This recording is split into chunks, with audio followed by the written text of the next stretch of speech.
Salam Guru Penggerak. Jumpa kembali dengan saya Sigit Budianto, Guru SMP Negeri 1 Pagerbarang, calon Guru Penggerak Angkatan 7 Kabupaten Tegal. Kuatkan tekad, kuatkan hati, negeri ini memanggil. Bismillahirrahmanirrahim. Assalamualaikum warahmatullahi wabarakatuh. Yang terhormat Bapak Kepala Sekolah SMP Negeri 1 Pagerbarang, yang kami hormati Bapak Ibu Guru SMP Negeri 1 Pagerbarang.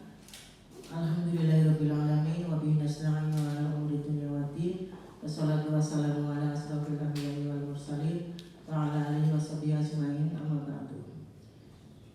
Puji syukur marilah kita panjatkan kepada Allah Subhanahu wa taala yang telah memberi kita kesehatan, kesempatan sehingga kita dapat hadir di sini untuk mengikuti kegiatan aksi nyata pembebasan budaya positif calon guru penggerak angkatan 7 yang akan dibawakan oleh Bapak Sigit Budianto SPD.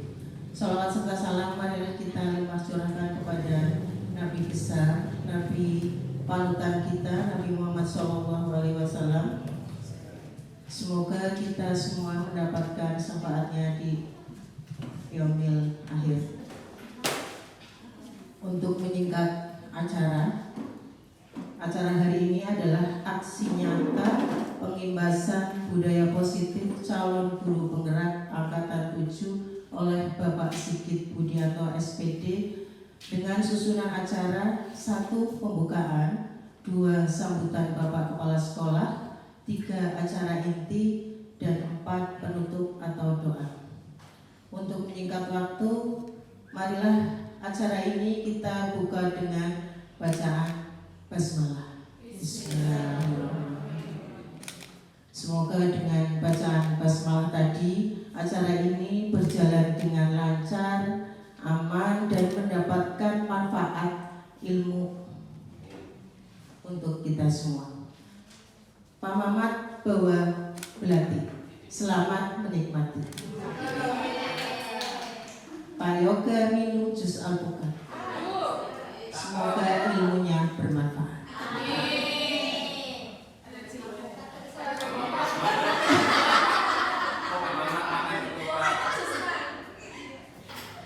Acara yang kedua yaitu sambutan dari Bapak Kepala Sekolah yang akan disampaikan oleh Bapak Sumarno MPD. Kepada beliau waktu dan tempat kami persilakan.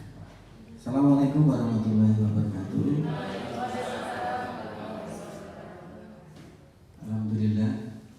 Alhamdulillahilladzi khalaqal mauta wal hayata liyabluwakum ayyukum ahsanu amala wa huwal azizul ghafur.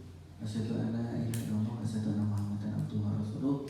Allahumma shalli ala Muhammad wa ala ali Muhammad. Qala rabbi shrah li sadri wa yassir li amri wahlul 'uqdatam min lisani yafqahu qawli. Pak Sigit yang hormati dan juga Bapak Ibu semuanya, guru SMP 1 Pagerbarang yang luar biasa. Kita ada 2 guru penggerak sehingga saya harus wirawir sana sini. Luar biasa. Besok yang jel-jelnya kayak gini, guru penggerak, tergerak, bergerak, menggerakkan. Ini semuanya bergerak. Kita masih, alhamdulillah masih bergerak. Alhamdulillah kita panjatkan puja dan puji syukur kepada Allah Subhanahu wa taala, kita masih bergerak pada pagi hari menjelang siang ini. Salam dan salam semoga tetap tercurahkan pada ketua sama kita Nabi Agung Nabi Muhammad SAW beserta keluarga, sahabatnya dan orang-orang salam yang tetap istiqomah di jalan Islam. Semoga nanti kita mendapatkan syafaatnya di yaumul akhir. Bapak Ibu yang saya hormati, pada pagi hari ini kita akan menerima aksi nyata dari Pak Sigit yaitu pengimbasan budaya positif calon penggerak. Ya sebenarnya budaya positif itu sudah kita lakukan, tapi perlu dikuatkan lagi. Budaya positif itu apa sih? Ya kebaikan-kebaikan yang sudah kita lakukan seperti itu. Namanya budaya positif. Sekarang nanti istilah lain berikutnya nanti apalagi seperti itu.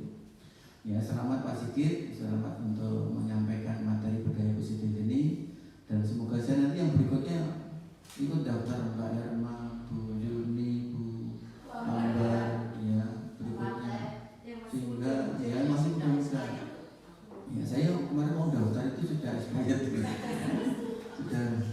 memang nggak boleh katanya. Ya, bolehnya. Ya nanti coba nanti. Ya semuanya nggak ada ruginya semuanya seperti itu. Insya Allah aktivitas kita akan semua bernilai pada seperti itu Bapak Ibu. Bapak Ibu yang saya hormati, budaya positif ini kan sebenarnya sudah kita lakukan ya, seperti membuang sampah di tempatnya. Ini kadang juga masih ada yang belum peduli, juga ada sampah berserakan tapi tetap diam saja. Kita juga tidak, misalnya kalau tidak suka untuk mengambil ya suruh anak-anak mas ini yang dekat itu suruh memasukkan sampah, atau mungkin di kelasnya masih ada tempat sampahnya tapi sampah di sekitar tempat sampah berjejaran seperti itu, ya panggil petugas sampahnya. Ini seperti itu ya, seperti itu. Budaya positif yang lain apalagi banyak sekali Bapak Ibu. Misalnya anak ya berangkat tepat waktu, ya mungkin juga belajar dengan rajin, semuanya tidak mengolok-olok temannya atau melakukan bullying seperti itu, yang termasuk juga budaya positif. Ternyata bullying itu luar biasa Bapak Ibu. Anak yang diejek-ejek itu katanya berapa ribu saraf itu akan mati seperti itu. Makanya kita ya kadang kan Bapak Ibu ngajari anaknya itu kan kadang nggak sabar. Makanya motor ya, itu hati-hati Bapak Ibu ya, seperti itu. Ya. Ada tetangga saya itu S1 matematika di UNJ, ketemu dia udah teorinya udah selesai semua, ketemu dosen pembimbing skripsi agak seperti itulah, agak rewel. Baru bab 1 mengajukan itu dirakam udah diserati macam-macam. Sekarang anaknya ngambek, nggak mau ke Jogja lagi. Ya makanya seperti itu. Makanya kita perlu bohongi anak itu seperti itu. Ya makanya ya sekarang masuk UNJ kan masuk aja kan sulit ya seperti itu. Masuk aja sulit kan berarti ya anaknya kan pintar juga, dia itu IB-nya juga luar biasa seperti itu sudah kumlot. Tapi endingnya seperti itu. Makanya kita ya berdoa untuk anak-anak kita semoga lancar semua, seperti itu.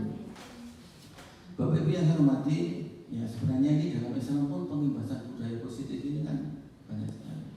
Ya innallaha ma'al-ladzina taqaw wal-ladzina hum muhsinun. Sesungguhnya Allah itu beserta orang-orang yang bertakwa dan orang-orang yang berbuat baik seperti itu. Allah yuhibbul muhsinin, itu ada juga ya. Allah menyukai orang-orang yang berbuat baik seperti itu. Makanya budaya baik ini ya harus kita budayakan terus seperti itu. Ya, nanti akan disampaikan sarankan oleh Pak Sigit. Nah, kemarin sedikit ada pesanan, ada apa ya, iklan. Kemarin ada pengepul sampah, pengepul kertas. Ini nanti bisa ditangani oleh keluarga mungkin. Ini contoh soal udah berapa tahun ini. Nanti bisa jadi uang nanti. Monggo nanti Bu Sulis sama Pak Janggar, kertas-kertas yang dipakai nanti dikumpulkan. Kemarin tetangganya Pak Eko itu ada yang mau mengepul 1 kilonya berapa, nanti ada tabungannya. Nanti di mau lebaran itu ada istilahnya kayak THR seperti itu. Monggo nanti diurusi keluarga saja, silakan seperti itu. Daripada kayak gitu dan numpuk-numpuk. Kemarin ada di koperasi Dharma Wanita ya, ada dus sampai tumpukan segini banyak sekali. Nanti bisa ya, nanti kalau sudah dikumpulkan nanti mengundang yang. Terus ada informasi lagi kemarin saya ke SMP 2 Pagerbarang, Pak, nanti kalau penilaian di antar provinsi bunga yang seperti itu diumpet ya Pak, yang plastik itu katanya nggak boleh, yang plastik tidak yang bunga yang ini yang hidup gitu. Jadi umpet gitu Pak.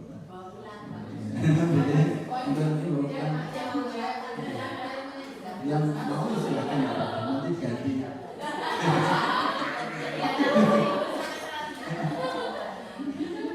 Ini komandannya buang balik ganti.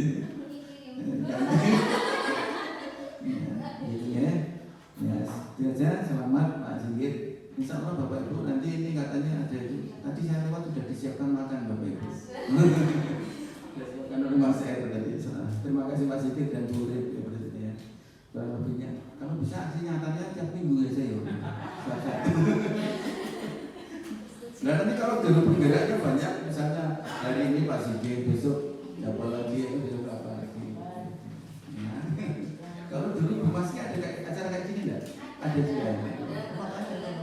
semakin banyak guru penggeraknya kan semakin gitu ya. Terima kasih Pak Sigit, semoga selamat untuk menyampaikan aksi nyata, semoga lancar dan tadi bermanfaat untuk kita semua. Kurang lebihnya mohon maaf. Assalamualaikum warahmatullahi wabarakatuh.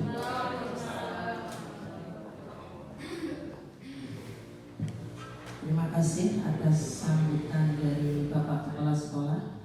Acara yang ketiga yaitu acara inti aksi nyata pengibasan budaya positif calon guru penggerak angkatan 7 oleh Bapak Sigit Budianto SPD. Kepadanya waktu dan tempat kami persilakan. Assalamualaikum warahmatullahi wabarakatuh. Yang terhormat Bapak Kepala SMP Negeri 1 Pagerbaran, Bapak Sumarno MPD, yang kami hormati Bapak Ibu guru sekalian, mohon izin berdiri di depan, bukan bermaksud menggurui Bapak Ibu ya. Kita hanya berbagi apa yang sudah saya terima di kegiatan guru penggerak, terutama di modul 1.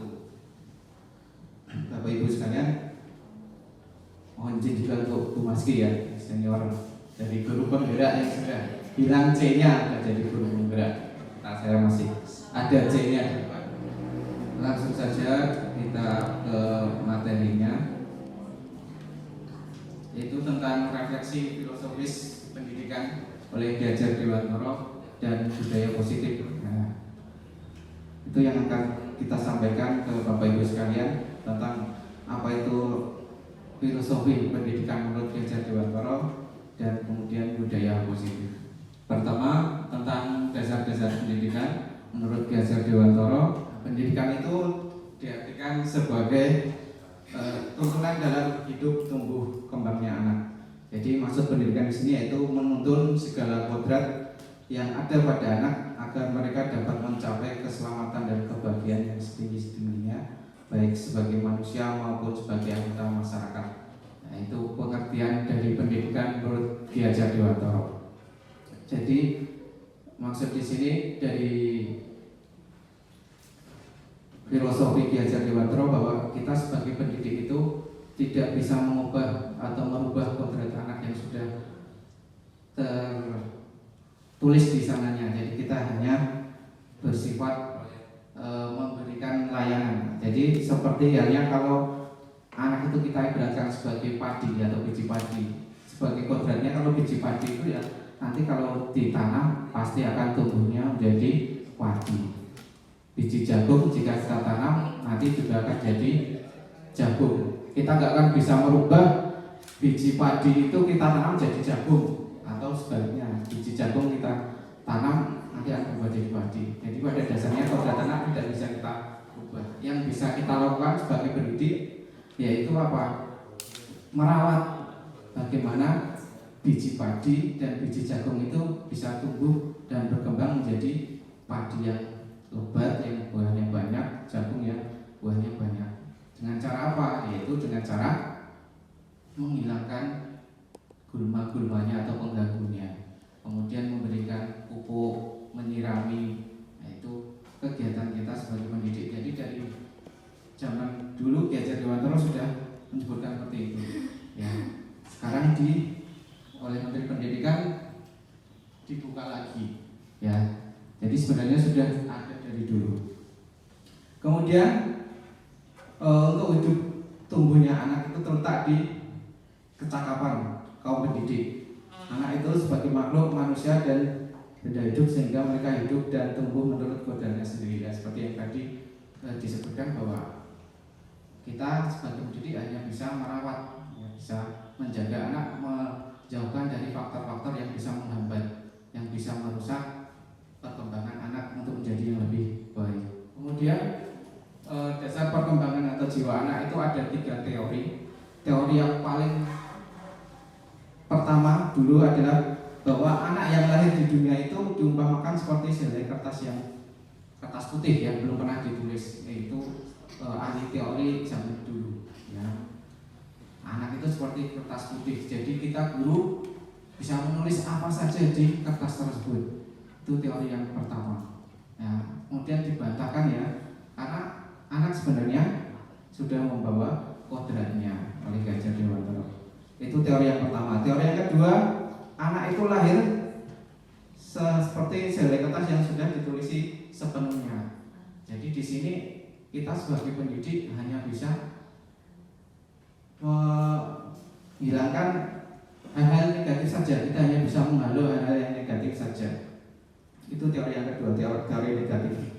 Ya, jadi anak sebenarnya sudah bawa semuanya.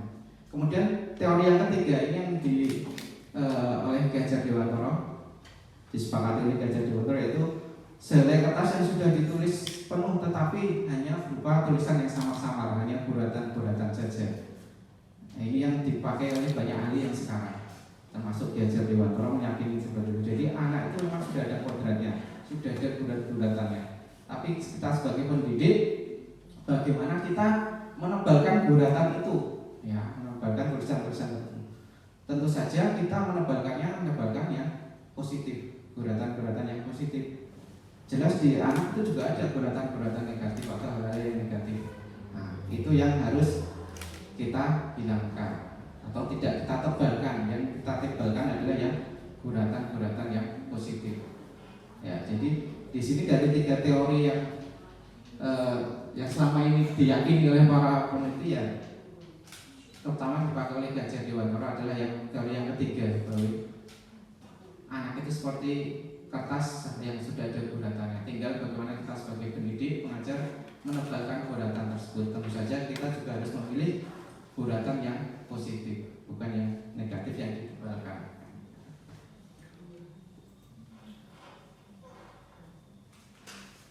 Berikutnya, ini hal yang dapat berubah dari anak atau tabiat yang berubah, yaitu yang bisa berubah adalah intelligible, yaitu yang berhubungan dengan pemikiran atau pengetahuan, intelek. Contohnya kelamaan berpikir, kebodohan, kurang baiknya pemandangan, kurang cepatnya berpikir, itu bisa dirubah oleh anak. Ya, dari anak kita bisa berubah, sebagai pendidik kita bisa merubah. Tapi kalau yang biologis, ya, seperti rasa takut, rasa malu, rasa kecewa, rasa iri, dan seterusnya, itu kita tidak bisa merubahnya. Ya, kita sendiri tidak bisa merubahnya. Karena itu sudah menjadi kodrat dari anak. Dan bagaimana kita mengurangi, ya, paling tidak mengurangi kodrat tersebut agar anak tidak melakukan hal yang seperti itu. Itu tabiat yang kedua. Kemudian asas pendidikan menurut Gajah Dewantara, yaitu pendidikan menciptakan ruang bagi murid untuk bertumbuh dan berkembang agar mampu memuliakan dirinya dan orang lain. Ya. Jadi merdeka batin maupun merdeka lahir, ya. Jadi merdeka lah. Kekuatan itu seperti apa? Sesuai dengan kodratnya, yaitu menuntun murid cakap mengatur hidupnya dengan tanpa perintah orang lain. Jadi merdeka belajar itu sudah dicanangkan oleh Gajah Dewantara dari zaman dulu. Ya, jadi ini diangkat lagi oleh Mas Menteri untuk ditumbuhkan bahkan lewat kitab Guru Penggerak. Harapannya seperti itu. Jadi menghidupkan filosofi kembali untuk Gajah Dewantara.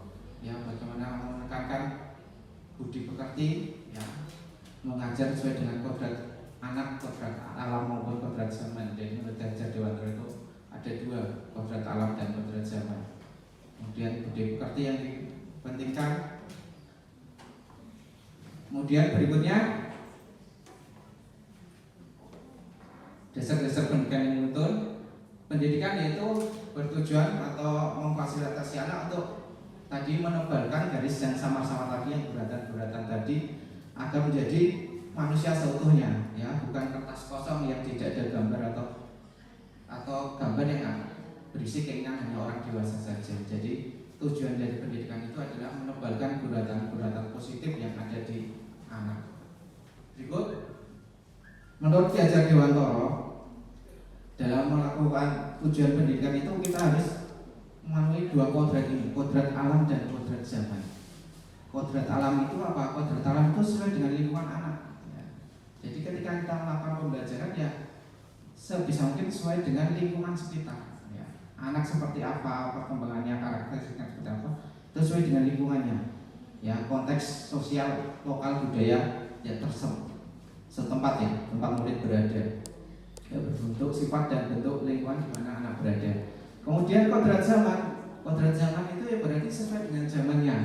Ya, zaman sekarang apa? Zaman keterampilan abad 21 ya, computational thinking atau keterampilan 4C, critical communication dan seterusnya.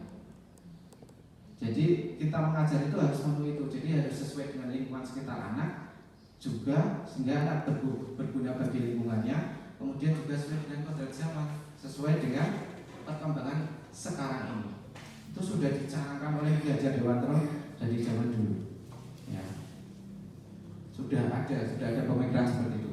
Jadi anak juga harus memiliki sesuai dengan kodratnya. Sampai kodrat lingkungan, kodrat alam juga harus kodrat zaman. Jadi mengikuti perkembangan zaman. Jadi kita sebagai pendidik tidak boleh ketinggalan zaman, ketinggalan perkembangan zaman sekarang ini. Ya, karena harus sesuai kodrat alam dan kodrat zaman untuk mencapai apa yang diinginkan oleh Ki Hajar Dewantara untuk pendidikan di Indonesia. Kemudian samping sesuai dengan kodrat alam dan kodrat zaman, kita menurut Ki Hajar Dewantara juga kita harus mengajarkan tentang budi pekerti. Ya, ini yang banyak dari kita sudah luntur ya, mulai bilang tentang budi pekerti. Budi pekerti itu apa? Budi pekerti itu adalah perpaduan antara gerak, pikiran, perasaan, kehendak, kemauan sehingga menimbulkan tenaga. Jadi merupakan gabungan ya dari apa yang ditindakan, apa yang dirasa, apa yang dipikir oleh seseorang, itu budi pekerti. Ya, gabungan antara cipta, karsa dan karsa. Ya, itu nanti menjadikan keseimbangan atau keselarasan dalam hidup.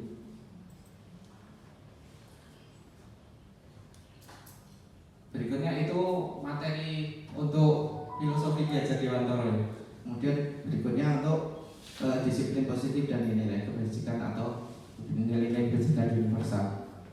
Sebelum masuk ke disiplin positif dan budaya positif, saya review ya kembali bahwa tadi pemikiran filosofi Ki Hajar Dewantara bagaimana kita mengajar anak itu harus sesuai dengan kodrat zaman dan kodrat alam, kemudian harus mengikuti perkembangan zaman, lingkungan sekitar, kemudian sesuai dengan budi pekerti. Nah, ini yang dicanangkan dari dulu, yang sekarang semakin dengan gempuran era teknologi ya, bagaimana HP sudah menguasai segala ini, semua teknologi, semua orang sudah bisa menerima informasi secara cepat ya. Saat ini kejadian berlangsung saat ini juga sudah bisa kita ketahui ya, dan secepat itu ya, secepat itu. Contoh ya, kasus baru kemarin terjadi pembunuhan ya di Kecamatan Jatibarang kemarin ada pembunuhan. Itu kan baru berlangsung pagi, itu sudah beritanya sudah tersebar di HP kita, sudah bisa kita lihat, kita akses itu betapa luar biasa. Padahal kita tidak berada di sekitar tempat itu ya. Jadi seperti itu, bagaimana perkembangan teknologi yang luar biasa, sehingga kita harus membudayakan ke anak ya. Jadi budi pekerti itu jangan sampai hilang. Termasuk kegiatan 5S yang kita lakukan di depan, senyum, salam, sopan dan santun, itu merupakan penumbuh kembangkan budaya positif bagi kita ya. Bagaimana anak sopan santun ya, ketemu sama orang tua, ketemu sama gurunya, bersalaman, jabat tangan, cium tangan, itu sebagai menghormati. Termasuk anak masuk gerbang sepedanya dituntun, itu kan bagian dari budaya positif ya, menghormati. Kemudian kita lanjut ke disiplin positif dan nilai kebajikan universal. Ya, menurut teori kontrol dari Dr. William Glasser, itu terjadi miskonsepsi ya, atau kesalahpahaman tentang teori kontrol ya, bahwa yang pertama, guru itu bisa mengontrol murid. Ternyata itu hanya ilusi, itu tidak benar ya. Kita tidak bisa mengontrol murid ya. Kalaupun itu bisa mengontrol ya saat itu juga, setelah itu kita tidak tahu murid akan melakukan yang sama atau berbeda. misalnya kita tegur, ya Pak siapa? Ya saat itu juga. Tapi setelah itu dia akan melakukan hal yang sama. Bisa jadi, iya. Karena itu hanya ilusi ternyata Bapak Ibu. Itu hanya sesaat saja. Kemudian yang kedua, bahwa semua penguatan positif efektif bermanfaat itu ternyata juga ilusi Bapak Ibu. Kita memberikan hal positif ke anak, ya makanan seperti itu ternyata ketika dilaksanakan nanti anak juga akan hilang sendiri, ya dia akan lupa, dia nggak akan melakukan seperti itu. Jadi itu sebagai ilusi. Kemudian ilusi bahwa kritik dan membuat orang menjadi bersalah atau yang menguatkan karakter itu ya ilusi. Itu hanya saat itu juga, nanti setelah itu akan seperti itu lagi anak. Nah, kemudian ilusi bahwa orang biasa memiliki hak untuk memaksa, ya selama ini kan yang terjadi hampir semuanya seperti itu ya. Jadi kita yang memaksa ke anak untuk mengerjakan ini mengerjakan itu, ternyata itu hanya sesaat saja. Anak akan patuh dengan kita, tapi setelah kalau tidak ada kita di belakang kita, jelas dia akan tidak mematuhi apa yang kita inginkan. Ini Bapak Ibu tentang perubahan paradigma itu bagaimana tadi teori kontrol ilusi, hanya ilusi itu seperti kepala tangan Bapak Ibu, ya seperti kepala tangan. Jadi anak itu seperti kepala tangan. Jadi kapan kita tidak bisa memaksa tangan yang kita kepal itu dengan bujukan, dengan rayuan untuk membuka, ya tanpa kita sendiri yang pengen membuka. Betul nggak Bapak Ibu? Iya, itu sama dengan anak. Ya, kita paksa anak, kita rayu anak, kita berikan reward, kita berikan seperti itu. Kalau tidak dari keinginan anak, dia tidak akan membuka tangannya. Ya, dia tidak akan mau. Jadi di sini kita lebih tekankan ke motivasi internal atau motivasi dalam diri anak sendiri yang untuk merubah kebiasaan yang dilakukan. Ya seperti hal yang kita ditangani. Jadi selama ini kan kita yang lakukan, kita dengan bujukan, dengan rayuan, dengan reward dan seterusnya. Itu kalau nggak keinginan kita sendiri, tangan kita nggak buka. Walaupun orang terima, ya yang memaksa tangan kita untuk buka. Tapi kalau kita sendiri tidak mau membukanya, tentu tidak akan mungkin terbuka. Iya, kita akan berusaha sekuat tenaga, kepala tangan itu akan terus mengepal. Itu seperti halnya seperti anak, ya. Jadi seperti halnya seperti anak, ya. Nah, motivasi yang di luar itu hanya sedikit yang bisa membentuk anak. Tapi kalau motivasi dalam diri anak sendiri yang berubah, itu tentu saja pasti akan dengan sendirinya, dengan rela, tanpa paksaan, tanpa reward, pasti anak akan bersedia melakukan apa yang kita inginkan, ya bersedia membuka kepala tangan. Kalau jalan, makanya yang ditekankan di sini adalah bagaimana kita memotivasi anak untuk menumbuh kembangkan ya budaya positif yang ada pada dirinya, ya bukan dari bapak ibu guru. Kemudian ini yang stimulus respon dan teori kontrol yang tadi disebutkan bahwa dulu memang materinya adalah atau teori yang dipakai adalah stimulus respon. Kemudian muncul teori baru yang ini akan dan teori kontrol atau pilihan tadi dari kepala tangan.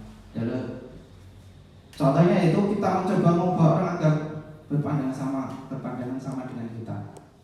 Di teori seperti stimulus respon ya. Di teori kontrol kita berusaha memahami pandangan orang lain tentang dunia. Jadi orang itu memiliki pandangan yang berbeda-beda. Ya kalau di stimulus respon perilaku buruk itu dilihat sebagai suatu kesalahan. Ya, kemudian kalau di teori kontrol, kesalahan itu pasti ada tujuannya.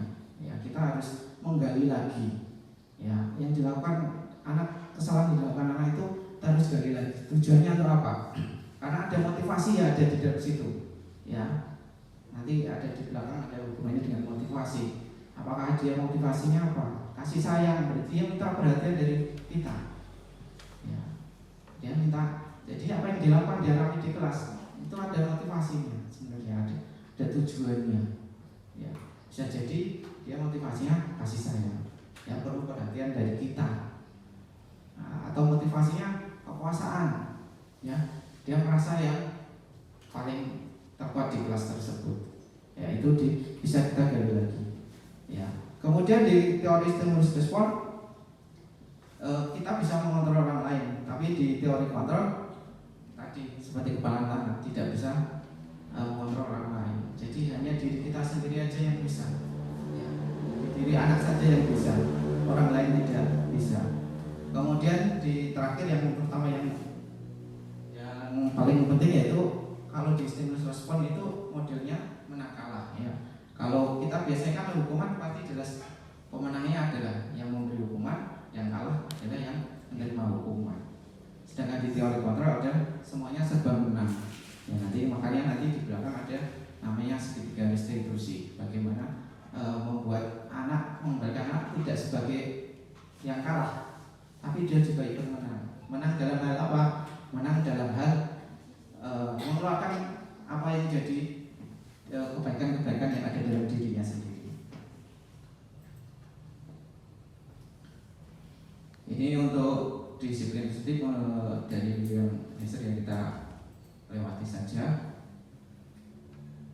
Makna kata disiplin, ya, disiplin sebenarnya dari dulu ya, dari Socrates dan Plato itu artinya adalah pengikut, ya, atau mengikuti, ya, arti disiplin dari situ disiplina.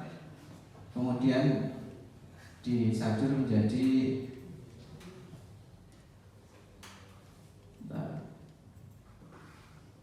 ya. Dari dalam budaya kita nama disiplin berubah, ya. Kalau dulu penganut atau pengikut, yang namanya disiplin itu harus mengikuti aturan, harus sesuai dengan aturan, ya.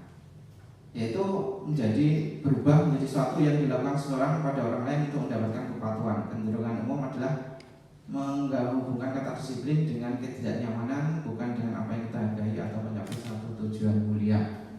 Di sini makna disiplin di sini lebih ke tadi kepatuhan. Jadi ya, selama ini yang terjadi adalah seperti itu, ya.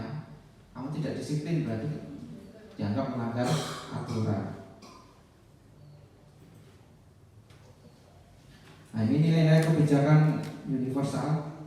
Ini sesuai dengan P5, ya, yang sudah kita laksanakan di kegiatan P5, yaitu anak beriman, bertakwa, kemudian mandiri, berpikir kritis, berpendidikan global, bergotong royong, dan kreatif.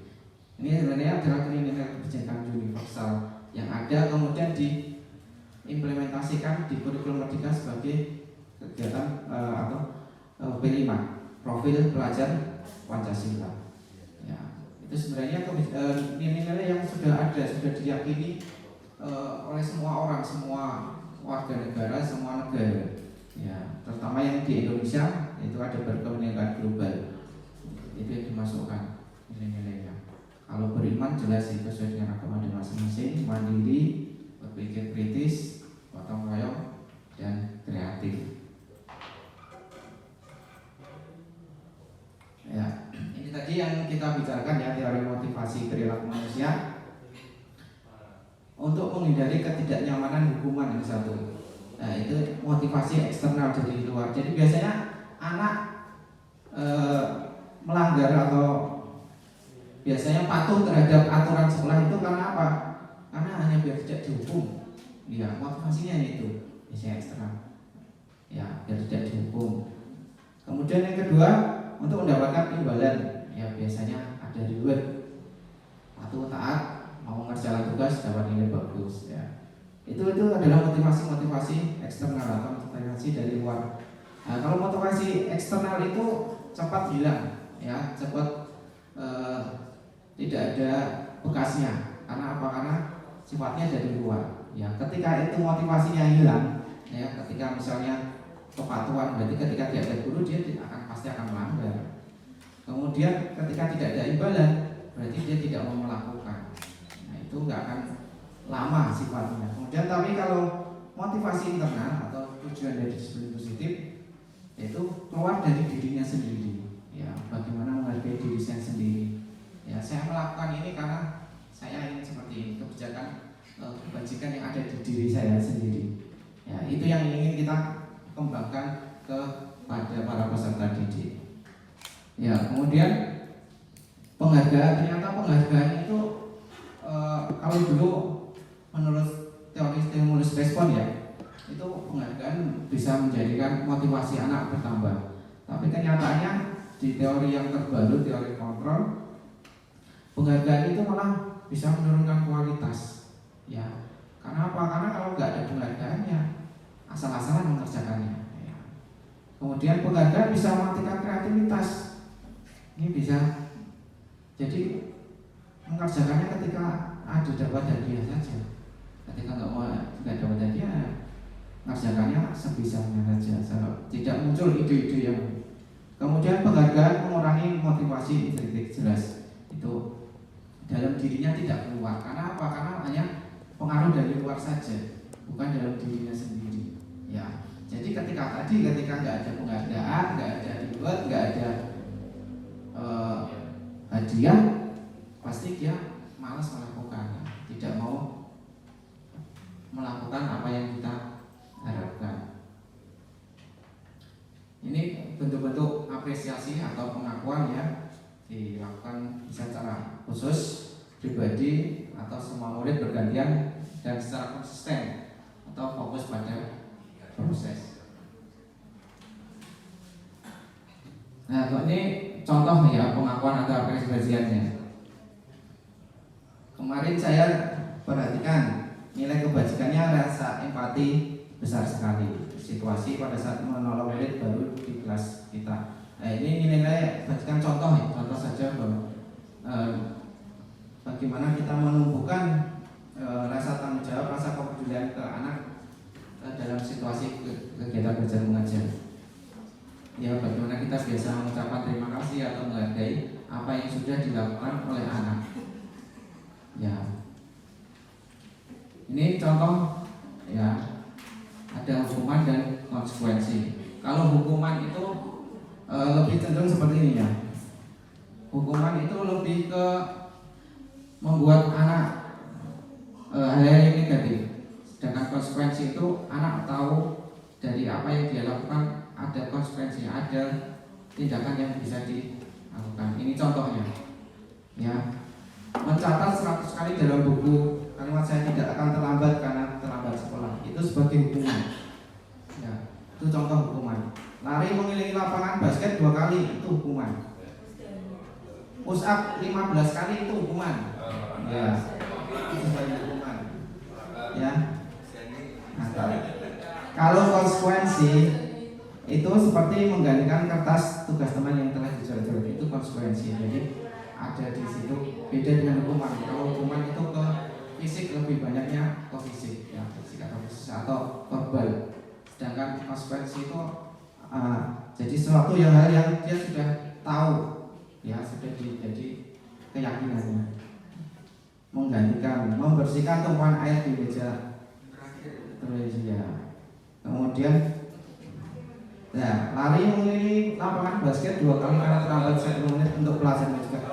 Ini sama-sama lari keliling lapangan, ya. Tapi beda kalau konsekuensi dia memberikan dulu, ya. Ada sepakatan, ada sebuah kesepakatan atau aturan-aturan yang dilaksanakan dalam pelajaran tersebut. Ya, iya ada kesepakatan kelas diskusi yang dibuat. Jadi anak paham. Tidak usah guru melakukan, ayo kamu lari keliling lapangan. Saya sudah paham, karena apa? Dia terlambat. Ya, itu sudah merupakan suatu konsekuensi yang harus dilakukan anak. Bahwa ketika dia terlambat, dia harus lari lapangan 2 kali. Ya. Makanya kita harus buat kesepakatan sekolah, Pak. Iya, kita kesepakatan sekolah. Kalau tidak hanya guru dengan murid saja, tapi guru kita harus buat kesepakatan. Jadi tidak hanya untuk murid, kita harus buat kesepakatan sekolah. Ya, bagaimana jika guru terlambat? Ya, kalau anak disuruh, ya disuruh. Baliklah. Ya. Makanya itu Pak. Jadi di situ di samping sebelum kesepakatan ke siswa, kita juga harus sepakat dulu dengan guru. Jadi seperti itu, ya.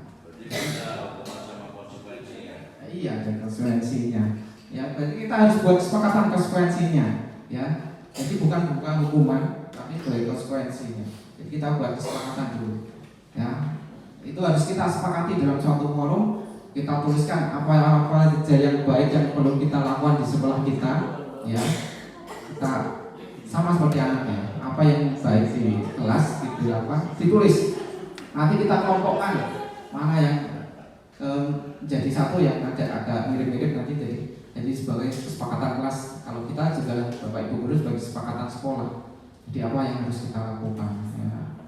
Misalnya banyak sekali yang kan melihat keran buka kita yang betul, itu kan sebagai kesepakatan betul yang baik, ya. Jadi ada yang kelas yang kosong kita ya berarti kan sudah dulu, ya.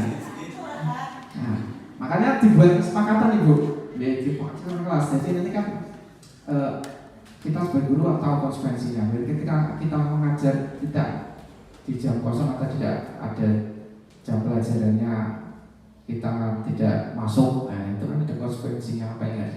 Itu dibuatlah kesepakatan seperti itu hingga kita tahu konsekuensinya.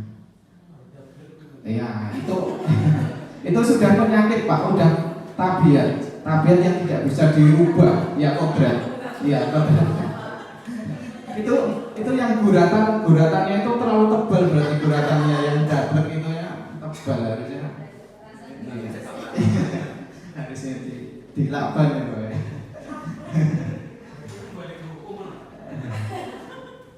Nah, ini perbedaan antara hukuman dan konsekuensi, ya. Yaitu kalau hukuman itu lebih menyakitkan, ya. Kalau konsekuensi itu ya memang sudah jadi kesepakatan, jadi itu sudah terjadi, ya berarti kita harus melakukan kesepakatan tersebut. Kemudian membuat anak sakit, fisik maupun hati, ya perkataan itu dari hukuman. Tapi kalau konsekuensi itu membuat anak merasa tidak nyamannya dalam jangka pendek, ya nanti akan berubah seperti itu. Saya yakin kalau ini benar-benar bisa kita terapkan semuanya, saya yakin luar biasa pendidikan di Indonesia, ya.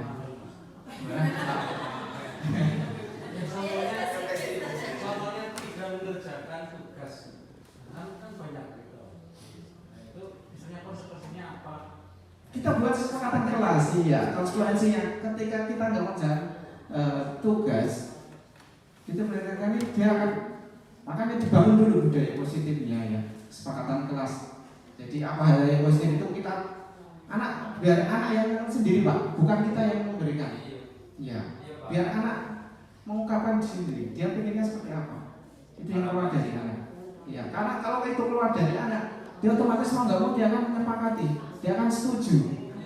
Iya. Kemungkinan kesepakatannya bisa berbeda, tapi kayak tadi apa yang kita lihat kesepakatan itu Pak. Iya.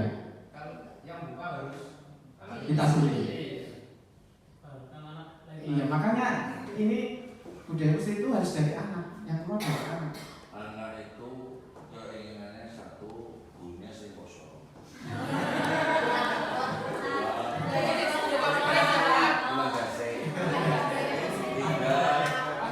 Jangan suka ngasih PR. Gue senang di mana? Ya, itu. Satu lagi Pak. Matematika soalnya yang gampang.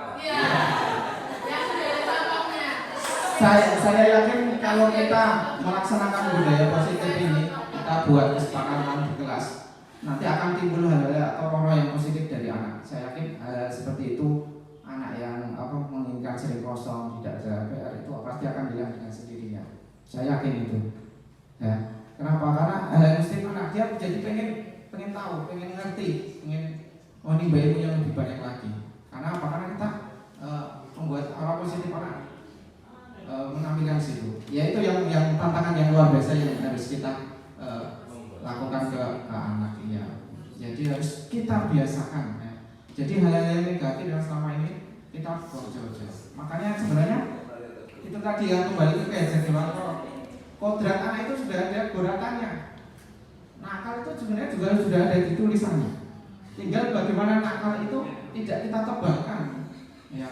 Tidak kita tebalkan adalah patuh terus mengikuti aturan itu ya yang positif yang kita tebalkan. Ya.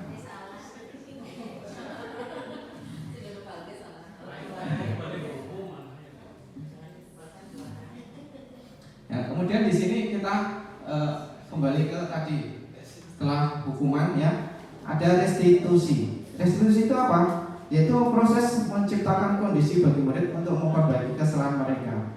Ya, jadi di sini kembali ke anak ya, bagaimana anak dari dirinya sendiri, dia mau merubah, bukan kita, bukan guru, bukan penghukum, bukan guru BK, bukan kesiswaan yang menghukum anak, tapi biarkan anak itu berubah sesuai dengan kemauan dalam dirinya sendiri seperti kepala tangan tadi. Ya, itu gunanya restitusi. Jadi bagaimana kita membuat anak itu biar sadar dengan sendirinya. Jadi sehingga dia tidak melakukan hal yang salah. Ya. Jadi kalau itu atas dasar kemauan anak dari diri anak, saya yakin nggak ada gurunya pun dia nggak akan melakukan itu. Tapi kalau hukuman, ya ada gurunya dia patuh, nggak ada gurunya dia nggak akan patuh. Itu gunanya restitusi ya. Ya, itu proses kolaboratif, yaitu mengajarkan murid untuk mencari solusi dari masalah mereka. Nah ini untuk ya hukuman itu tadi bedanya hukuman, konsekuensi sama restitusi. Nah kalau restitusi itu di atasnya konsekuensi. Ya. Kalau hukuman itu tadi menyakitkan, kalau konsekuensi itu sesuatu yang harus terjadi. Nah kalau restitusi itu pilihan. Jadi ada hal yang dari anak bagaimana caranya untuk mengatasi permasalahan tersebut. Termasuk kemudian membuat tidak nyaman, ya jangka panjang kalau hukuman, kalau konsekuensi jangka pendek. Tapi kalau restitusi dia menguatkan, jadi dia tidak akan mengulang kembali. Nah, sebenarnya konsekuensi sama hukuman itu hampir sama, ya. Cuma kalau konsekuensi kan anak paham kesalahannya, dia paham kesalahannya. Tapi kalau restitusi dia paham kesalahannya dan dia mau berbuat bagaimana saya tidak melakukan kesalahan yang sama. Itu restitusi. Ya. Jelas kalau hukuman dia hanya menghukum saat itu juga terjadi saat itu selesai. Ya, itu cara sangat tidak baik. Kalau konsekuensi dia paham kesalahannya. Ya. Dia harus melakukan apa karena kesalahannya seperti itu dia harus melakukan seperti itu. Hanya sampai di situ. Tapi kalau restitusi dia sampai bagaimana saya biar tidak melakukan kesalahan yang sama. Nah itu lebih bagus lagi kalau kita lakukan restitusi. Ya bagaimana dia tidak mengulang lagi yang sama. Berarti restitusi sama dengan tobat. Iya, tobat nasuha. Iya, kan di angkat seperti itu. Gitu. Ada ininya itu ya. Ya tadi identitas yang terjadi kalau hukuman pasti akan negatif. Ya, pasti negatif. Anak merasa tertekan dan seterusnya. Kalau konsekuensi netral, ya, karena dia sudah tahu salahnya sih, tahu salahnya berarti dukung ini, salah ini berarti dukung ini, dia sudah tahu. Nah, kemudian kalau restitusi itu positif, lebih ke positifnya, karena dia mencari bagaimana saya tidak akan mengulang hal yang sama. Ini ciri-ciri dari restitusi yaitu yang pertama menebus kesalahan itu belajar dari kesalahan, kemudian memperbaiki hubungan. Tawaran bukan paksaan ya, jadi itu dari anak, bukan kita yang memberikan solusi. Jadi solusi itu dari anak, bukan kita. Misalnya ketika jam kosong anak lempar-lempar buku atau ramu, tanya apa yang bisa dilakukan anak untuk memperbaiki kesalahan tersebut. Biarkan anak yang mau bicara, bukan kita memberikan.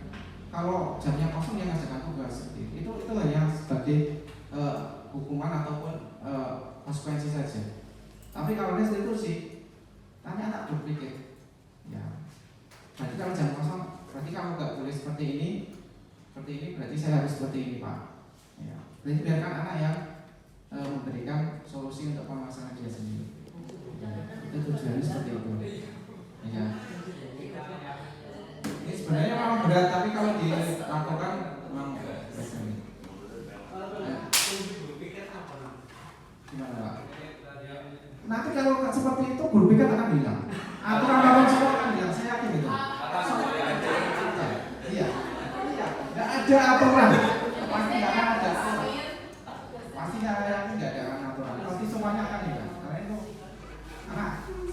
berjalan di relnya masing-masing.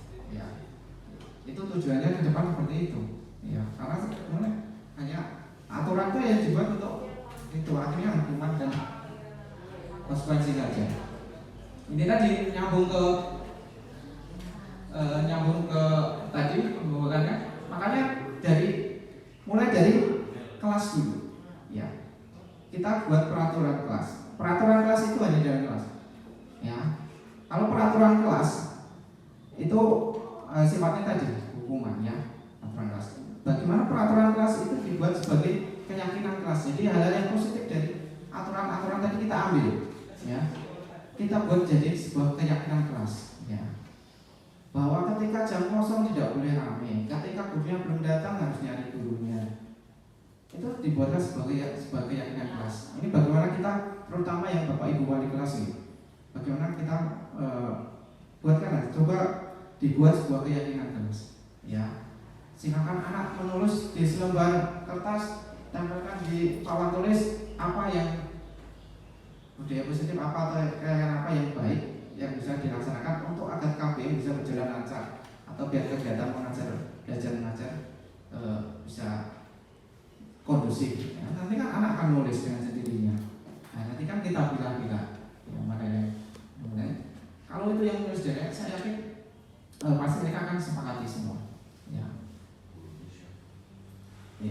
Kemudian nanti kalau sudah kelasnya sudah kondusif, sudah pasti akan menular ke yang lain, lingkungan jadi positif. Ya, jadi SMP 1 Pagarbaran menjadi lingkungan yang kondusif, positif untuk kegiatan KB. Anaknya berjalan. Karena apa? Karena ada keyakinan kelas yang sudah dibangun. Ya, kalau semuanya sudah jalan, nanti akan menimbulkan sebuah budaya positif, terciptanya budaya positif. Ya, jadi anak nggak usah dikejar-kejar, tidak mengerjakan PR atau ketika jam kosong anak ramai, itu nggak akan terjadi. Iya, jadi seperti itu.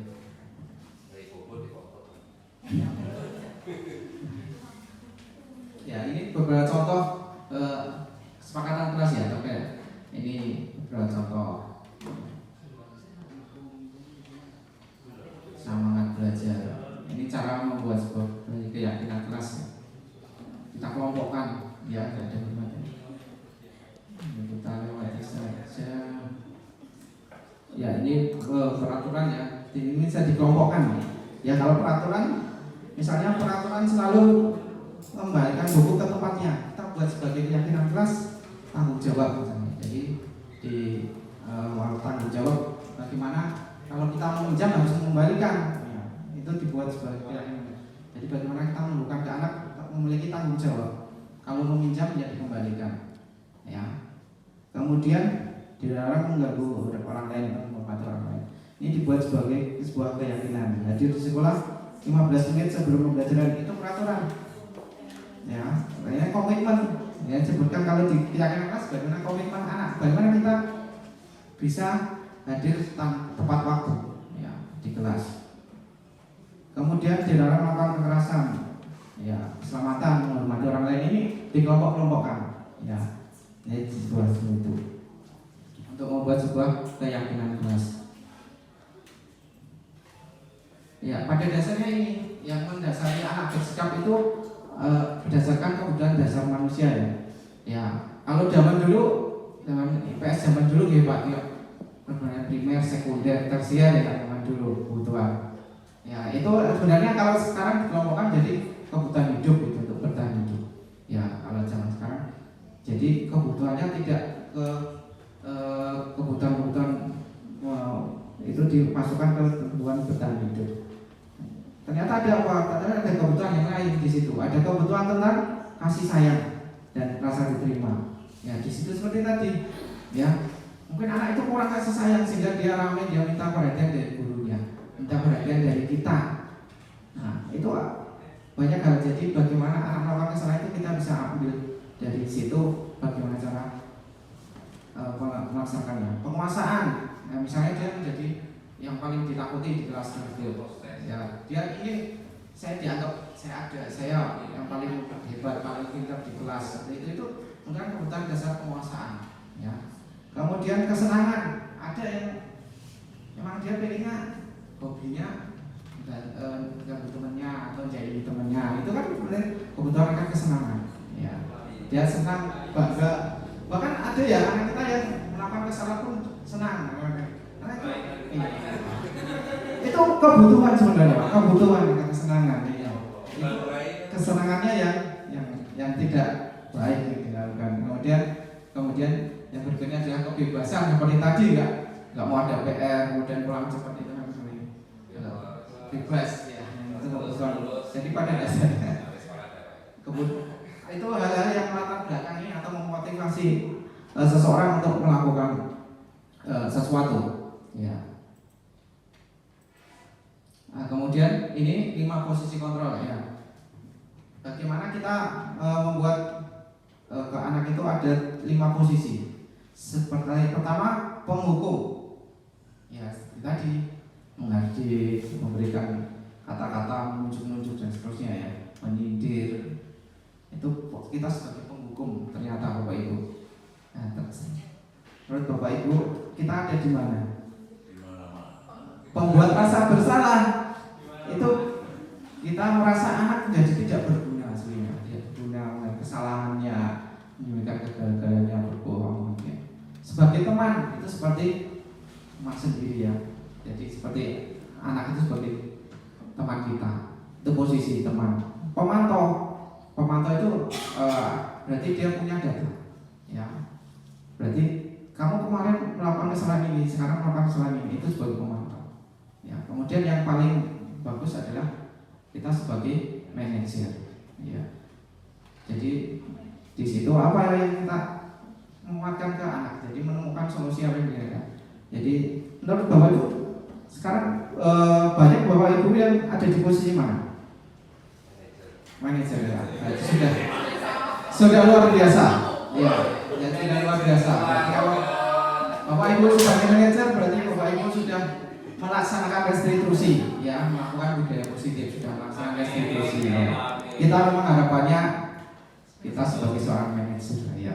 Tentu saja kita harus butuh proses, butuh waktu, proses untuk bagaimana kita menggali lagi apa yang dilakukan kesalahan. Saya yakin mungkin untuk guru-guru BK kita sudah manajer ya, sudah mungkin posisinya sudah manajer mungkin. Ya, walaupun sekarang kalau kebanyakan kita, saya rasa sih biasanya sih saya sebagai kalau nggak penghukum ya pembuat rasa bersalah biasanya seperti itu. Bagaimana itu? Tapi sebenarnya itu satu hal yang nggak kurang ya. Hasilnya tidak baik. Makanya dari yang manajer. Ya. Jadi makanya ketika kita mendapatkan, ketika saya mendapatkan ilmu ini, Bapak Ibu, ketika saya mendapatkan ilmu sih, ternyata saya masih posisi ini, ya, masih sebagai penghukum, masih sebagai pembuat rasa bersalah, ya, masih kadang sebagai teman. Berarti yang nggak ikut P5 malah belum masuk 1. Berarti gurunya dulu yang harus dibina. Makanya ini ya mungkin kita mengimbaskan ini biar Bapak Ibu juga seperti saya mendapatkan pencerahan bahwa ternyata ada posisi yang sebagai kontrol diri ya, berhasil sukses itu sebagai posisi sebagai manajer. Bagaimana kita sebagai seorang manajer sepak bola ya, bagaimana kita mengatur anak ini buat anak seperti ini tanpa paksaan, tanpa ribet tanpa apapun itu ya. Jadi harapannya kita seperti itu ya. 12 ini ya. Ya terakhir tentang segitiga restitusi tadi. Bagaimana kita menjadi seorang manajer, yaitu Harus jadi iya. Insya Allah kita semua jadi seorang manajer ya. Ya. Yang pertama kalau kita ada anak melakukan kesalahan, segitiga restitusi yang harus kita terapkan yaitu pertama adalah menstabilkan identitas. Ya. Bahwa setiap orang itu akan pernah melakukan seperti itu. Misalnya anak terlambat. Ya, anak terlambat. Ya, kita harus stabilkan identitas. Pak Guru dulu juga pernah terlambat seperti itu waktu sekolah. benar. Ya. Tapi jarang Pak yang seperti kita praktekkan seperti itu ya. Saya yakin kita ini kalau kita praktekkan seperti itu ya, kalau kita praktekkan seperti itu ya. Ini contoh saja ya. Jadi kita nggak langsung menghakimi siswa ketika dia terlambat ya, dia harus ya. Itulah kan Pak. Jadi nggak harus seperti itu ya. Jadi kita harus tahu sendiri ya. Jadi kalau Bapak Ibu sudah menerapkan segitiga restitusi ketemu Jawahitam, saya yakin tahu permasalahannya, kenapa dia terlambat, kenapa dia seperti itu. Karena kalau sudah melakukan ini ya, kalau Bapak Ibu baru pertama kali ketemu Jawahitam pasti langsung emosi hukum. Makanya kita harus terapkan segitiga restitusi ini Pak. Iya. Bagaimana kita jangan langsung ketika membuat kesalahan jangan langsung kita hukum, tapi cari dulu ya, kita koreksi dulu ya. Kemudian yang kedua adalah validitas kebutuhan ya. Latar belakangnya apa dia melakukan kesalahan tersebut ya, alasannya apa ya, apakah dia butuh perhatian dari kita ya, apa kurang kasih sayang atau seperti apa, atau penguasaan ya. Kemudian yang terakhir adalah bagaimana kita menanyakan keyakinan ya, biar anak berubah dengan dirinya sendiri, bukan dari kita tapi dari kemauan anak. Yaitu jadi apa saja ini kita sepakati di kelas, ini sudah kita buat, makanya buat kesepakatan kelas dulu. Jadi nilainya apa sepakatan? Oh iya Pak, kita nggak boleh terlambat. Ini kan biar dalam dirinya anak sendiri yang keluar ya, bukan kita yang ngomongkan kamu nggak boleh terlambat, tapi dari dalam diri anak dengan sendiri, saya nggak mau terlambat, saya nggak boleh terlambat, seperti itu ya. Dan kalau kamu nggak mau terlambat, berarti apa usaha kamu yang kamu lakukan ya Pak? Berarti besok saya mau bangun pagi, saya mau pasang alarm, itu bagian dari restitusi, itu gunanya seperti itu ya. Itu ya, saya kira itu beberapa hal yang bisa saya sampaikan. Waktunya juga sudah pukul 12, waktunya isoman nih Bapak Ibu. Terima kasih atas waktu yang disempatkan pada kesempatan yang baik ini, sehingga saya bisa merasakan aksi nyata ini. Semoga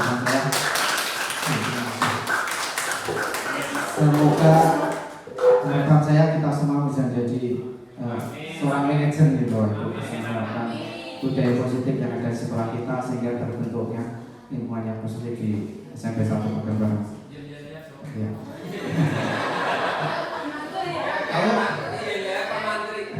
Kalau ya nanti jadi guru penggerak ya, saya ingin Bapak Ibu sekedar berbagi ya Bapak Ibu, luar biasa. Bisa tanya sama Bu Mas Kia, ketika kita masuk menjadi guru penggerak menjadi luar biasa. Hal yang berarti teori-teori materi-materi baru bisa kita peroleh, hal yang baru, komunitas baru, luar biasa dampaknya, manfaatnya saya yakin luar biasa. Monggo mendaftar jadi sebuah guru penggerak, saya yakin manfaatnya luar biasa. Saya sendiri merasakan itu ya, saya merasakan itu ya. Sebenarnya yang sama sih Pak, yang ketika kita nulis isai, di isai itu sebenarnya tulislah pengalaman kita sendiri ya, pengalaman kita sendiri, apa yang kita lakukan, bukan pengalaman orang lain, bukan punya teman ya. Kenapa? Karena ketika nanti ada interview, ada wawancara, ketika ditanyakan, karena itu pengalaman kita sendiri, kita bisa menceritakannya, kita bisa menjawab pertanyaan tersebut. Tapi kalau itu ceritanya teman, pengetahuan orang lain, ketika ditanya beda nanti jawabannya, itu yang jadi kekurangan kita di situ ya. Kemudian ketika pelaksanaan micro teaching atau pengajaran ya, setelah ngaruh apa aja kita tampilkan sesuai dengan yang kita harapkan. Gunakan media, gunakan materi, yang penting gunakan. Itu saja Bapak Ibu, ada pertanyaan? Buatan gimana tersebut? Kesempatan Assalamualaikum warahmatullahi